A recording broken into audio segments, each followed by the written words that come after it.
So, ముందుగా ఇవన్నీ ఉన్నాయనుకోండి. సో, పేరెంట్స్‌లో ఉంది, లేకపోతే హైట్ ఉన్నాము, నిల్చొని వర్క్ జేస్తున్నాము.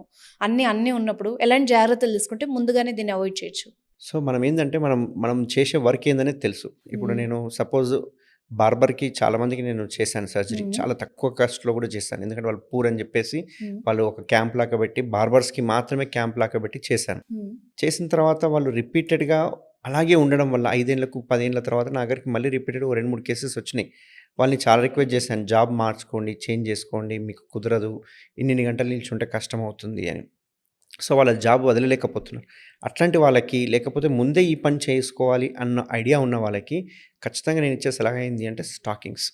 హుహు. సో, దీనిలో క్లాస్ 2 వీనర్ స్టాకింగ్స్ అని దొరుకుతుంటాయి. క్లాస్ 2. హ్మ్. ఆ స్టాకింగ్స్ ఏసుకోవడం వల్ల అంటే అవి మోకాళ్ళ నుంచి మన మోకాళ్ళ పై వరకు వస్తుంటాయి ఇంతవరకి. హ్మ్. మీరు వర్క్ జేసే ఆ 10 గంటలు ఆ సాక్స్ ఏసుకోవాలి. ఓకే. సో, ఆ సాక్స్ ఏం చేస్తాయంటే కంప్రెషన్ ఇస్తాయి. అంటే మనం నడిచినా, నడవకపోయినా రక్తం అనేది పంపిణీ చేసేటట్టుగా ఉంటుంది. ఓకే. ఆ ప్రెషర్‌తో రక్తం అనేది పైకెళ్తుంది.